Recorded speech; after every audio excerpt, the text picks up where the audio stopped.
A daughter is determined to keep her father's killer locked up. Lesia Bigley remains in the Montgomery Women's Facility for killing Ed Bigley. Next month, she's up for possible parole. Wait 31's Brittany Harry is live in studio tonight with a message from Ed's daughter. Well, Nicole, the crime happened in Lauderdale County in 2006. Lesia Bigley has currently served 17 of her 20-year sentence for manslaughter. Her parole hearing is quickly approaching, and Ed's daughter says Lesia shouldn't be allowed out any sooner. Does it feel like with every parole hearing that comes around, you have to relive this every single time? It does. I was a mess that day. I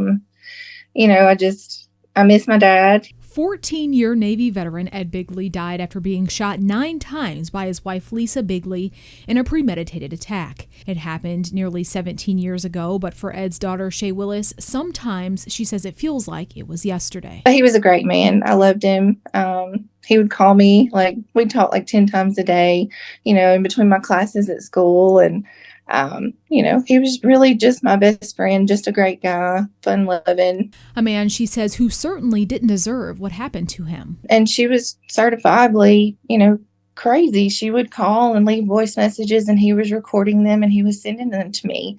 And 2 weeks before he died, he said, "Shay Marie," he said, "take these recordings. If anything happens to me, give them to the judge." And I did. Lesia is now about 3 years away from ending her prison term, and that in itself is concerning for Shay. She says it shouldn't happen any sooner. I believe she's threatened other people, in her lifetime, and they've reached out to me. So I fear that when she gets out, who's to say she's not going to try and come for me, because I have kept her in prison, for 20 years, but she deserves to be there for what she did. I would appreciate anybody and anyone that would want to write a letter to try and keep her in her last 3 years. Now, if you would like to write a letter to the parole board, I have details on how you can do that right now on our website at waytv.com.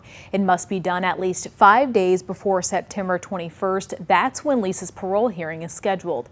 Shay says she hasn't missed a single parole hearing and plans to be at the next one, too. Reporting